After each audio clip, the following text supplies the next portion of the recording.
Welcome back to the table. Today I've got the game Aldarra Reborn set up here in front of me, and I want to give you all an overview of what this game is. So this is a game coming to crowdfunding, and it is a kind of almost 4X style game.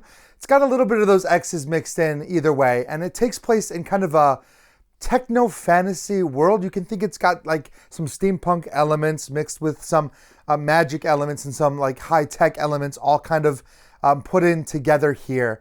The entire premise of this game is that there was once a world or a kingdom called Aldarra, which was kind of like the pinnacle of achievement of the world. It was one of the most culturally advanced areas of the world, and its technology was at a pace that basically could challenge any other nation in the world. So it was kind of like a big deal until it was destroyed. And that's kind of the tragedy on which the game is based. The entire civilization of Aldarra was wiped out by a very intense magical storm.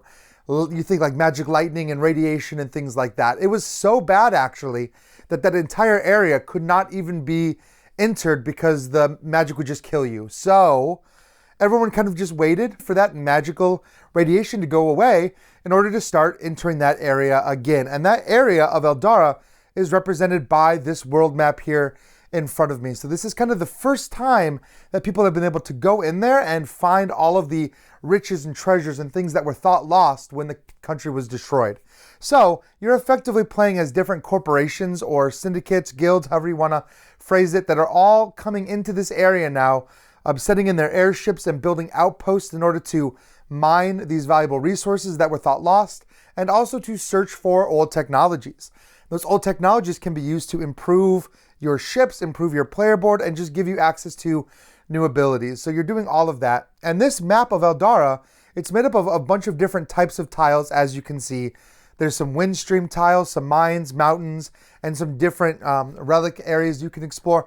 This map can be built randomly. So you're going to have a certain number of tiles based on player count, so it kind of stays with the same ratio. I've got 3 players set up here, as you can see already. And you can build out the map however you want. There are some suggested setups in the rulebook, so I used one of the suggested setups. I tweaked it a little bit so you could see it better on screen. So you're setting this up, and then you're going to populate it with your faction headquarters. So each player is going to have one faction tile that they can put out. What's interesting here is that when you're placing your tile, you're actually replacing a tile that used to be there. So you're almost kind of limiting actually what the tile pool is like by placing your tile. So that's kind of a very interesting decision. But before I get into all that, let me explain what your actual faction looks like. Every player is going to have a faction board like this one. This is called the Mining Corp Coalition. It's going to have a lot of information on there. Basically, the turn order, how the turn structure is handled, what the different territories look like on the board, and then your own specific player power. So each one of these factions is going to come with a unique power. They're also going to have a unique set of ships that are placed off to the side. So you have a deck of cards here that actually shows you what each one of your ships or structures does. In addition, most of these can actually be upgraded. You can take yours and find ways to flip it to the other side and upgrade it to a stronger version of itself. So that's kind of one of the goals of the game. So you're setting all that up. You're setting up your victory point tracker, which is also going to contain your turn order here. And you're going to give everybody 2 secondary objective cards. This is one of the ways that you're going to be earning victory points. So there are kind of 3 real ways to do so. One is the secondary objectives that I talked about. The other is to mine valuable resources from Aldarra itself. That's kind of the goal of the game. You're finding these precious resources. You're able to convert those precious resources into victory points. And you might get some victory points just from exploring. So this is something else you can do. In addition to just mining areas and building outposts out there, you can actually explore certain areas and find old technology. So I'll talk about how all of that works. But every player is going to set up a game kind of like what you see here. You're going to have your 2 secondary objectives. You're starting a discovery, which is basically, you could think of this as a technology tile. This is a discovery of the old kingdom. It's going to give you some kind of asymmetric power to start the game with. Mine here is improved thrusters, which is really nice. And then you're going to put out your troops. You're going to have a certain number of troops out in each one of these. And these troops are represented by different types of airships. And you'll see here, these airships definitely increase in size. And you'll be able to upgrade to some of these bigger airships and bring these out onto the field as you're playing the game. This is definitely, like I said, elements of 4X, so you can expect player conflict. Some of these mining tiles are very limited. So if you want to mine a certain resource, for example, these gems, which are very, very powerful, there's only a few spaces you can do that on the board, and so expect to be fighting over those spaces a lot. Now, everyone is going to start with their home territory and one outpost already seeded out on the board. From that point, from this start, you're going to be branching out in a variety of different directions as you take your actions. Each player is going to have 3 order tokens. This represents the 3 actions that you can take on your turn. So every turn during the preparation phase, which is the start of every game, the start of every round, you're going to be seeding the board with these crystals that can potentially be mined. And you'll see here, like I said, only a few places on the board that can actually mine those crystals. So those become much sought after. Then you just get to actually take your turns. This is called the expansion phase of the game. This is where you're going to be activating areas, and you can activate 3 areas in a round. That's what these activation tokens mean. So what you're doing by activating an area is saying either, I'm going to activate this area and move everything out of this area, or you're saying that you're going to activate an area and move everything into that area. So these activation tokens will come off at the end of your activation and then go off to the side. So you're going to get to do this potentially 3 different times. Now, each one of your airships is limited by a range, and that range will be printed on the actual card that dictates that particular unit. Of course, when you're moving everyone into an area, you need to look at their range and make sure that they can actually reach that area before moving them into that. And this is kind of how you're going to be spreading out across the board. Now, of course, this is also where the majority of combat is going to happen. For example, as players start to expand out from their starting areas and other players start to move in, you're going to be, entering into combat against them. Combat is determined by dice rolls. However, it's not what I would call a super punishing combat system in that you can run away. So if a fight's not looking good for you, you don't have to sit there and fight it out until every one of your units are destroyed. If somebody brings in a big fleet, you have to fight 1 round of combat and then you can go away. And luckily, of course, all of that is on your player board. You have a number of units and a little arrow that shows you your light, your heavy, and your buildings. That's the order in which things are going to trigger in combat. So you look at everything that's across the top, which is light. You look at everything that's across the middle, which is heavy. And then all your buildings, if there are buildings present, will trigger on the bottom. Now, combat is interesting in that you get 2 options. When it is your turn to act, for example, at the start of the round of combat, all of your light vessels will attack. You can choose to fire or hold. If you decide to fire, you're going to roll dice equal to the units that you have present there. You're going to gather those dice, roll it, and try to do damage. Damage is just dealt to the ships. Each ship has a certain amount of armor, or you could think of that as hit points, then they will be destroyed afterwards. So you can do a little bit of damage with your lights, and both sides are going to do this. But if you decide to hold, then on the next round of combat, when your heavies go, you can actually have your heavies and lights go together, and you roll all those dice at once. And that's kind of an interesting decision to make because there's some tactical strategy in holding, but some of your light vessels might get destroyed during that first barrage, and that means that you can't actually use those during the heavy phase. Now, like I said, 1 round of combat is just everyone rolling, going through all those different things.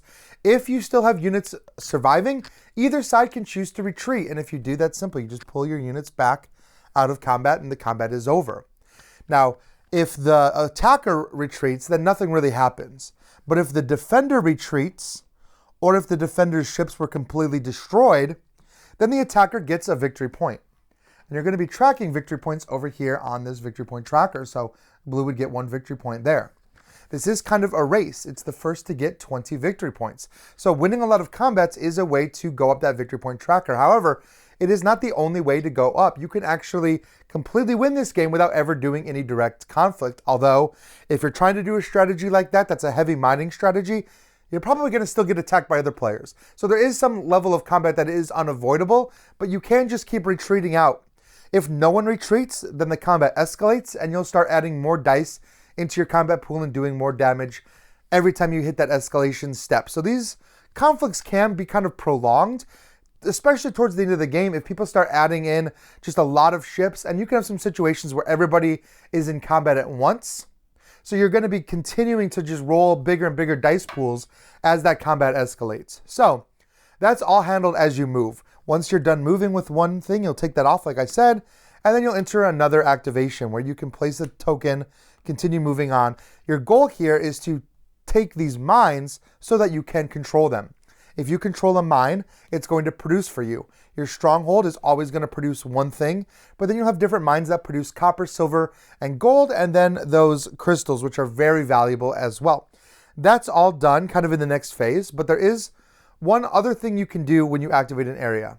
So after you've done all your movement, so say that I'm coming here, I activate this area, and I'm moving all my tokens in. If there's a combat, that combat would happen. But then after the combat, I can explore that tile if it hasn't already been explored. And this is where you're going to use this deck of explore cards. You're going to take that and you're going to place an explore token to show that it's explored, and then you're going to get to draw explore cards. And these cards are going to give you a variety of different benefits, including possibly victory points. So this is another way that you could potentially be going up that victory point counter. If you don't want to fight, you can try to explore a lot. You'll get to draw cards and choose from them. These are, like I said, a wide variety of powers that are going to interact with other areas of the board. They could give you new units. They could give you discoveries, which discoveries can also upgrade some of your ships or give you variable like player powers, like I said earlier, or they can help you complete your secondary objectives. And these are important as well because, yet again, another way to score victory points. So you're wanting to do that as often as you can, but you can only explore a tile once. So as the game progresses, you're going to have to keep expanding out if you want to keep exploring new tiles. And then especially towards the end of the game, when there are only a few areas left, that's when you're really going to get some combat.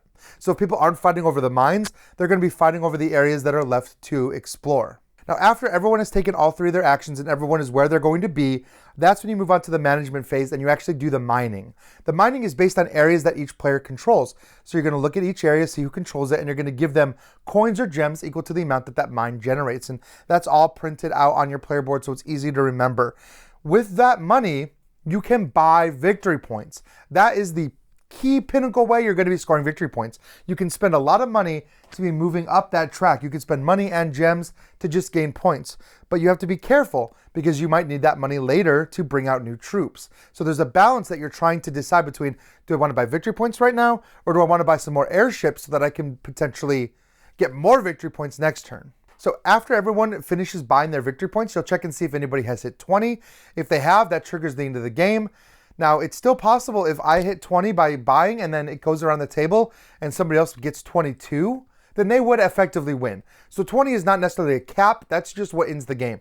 You can get more than 20 points, but you have to do it in that round because right then, when you check win condition, that's when you determine if the game ends or not. So there is kind of maybe a benefit to just hoarding up some resources and then buying a bunch of points at once and shooting up faster than anybody thought maybe that you could do so. Because other people might be saving their money for airships, and you realize you can hit 20, they spent their money, you didn't. So that's all kind of based in the timing and your ability to look at what other players have and kind of predict how you think they're going to use them.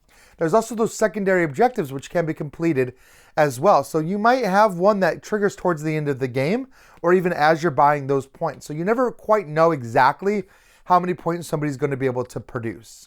Now, you're going to get more of these secondary objective cards as you play. At the end of every round, you're going to be able to draw more and replace some of the ones maybe that you didn't want to complete or couldn't complete already, and then you'll be able to complete those potentially on the next round. Everyone is going to do a discovery phase where you can look and actually draw a certain number of these discovery cards and choose one to upgrade your ship, and that's kind of like a free discovery. And then you're going to build airships. This is kind of key because this is how you're going to keep building out your army. You can build your airships out on the board, or you can use your engineers, and everyone has a different kind of engineer. You can use your engineers to build outposts and potentially even fortresses, which are these giant buildings. These structures all cost quite a bit of money. So if you're buying units or if you're trying to populate the board with things, you're not buying victory points that turn. So again, lots of decisions that you have to make in this game when it comes to positioning, when to build, when to buy points, which secondary objectives to go over, which discoveries you're taking, which are going to build your board out in a different way. By the time you get to the end of this game, you're going to have a very, very asymmetric faction.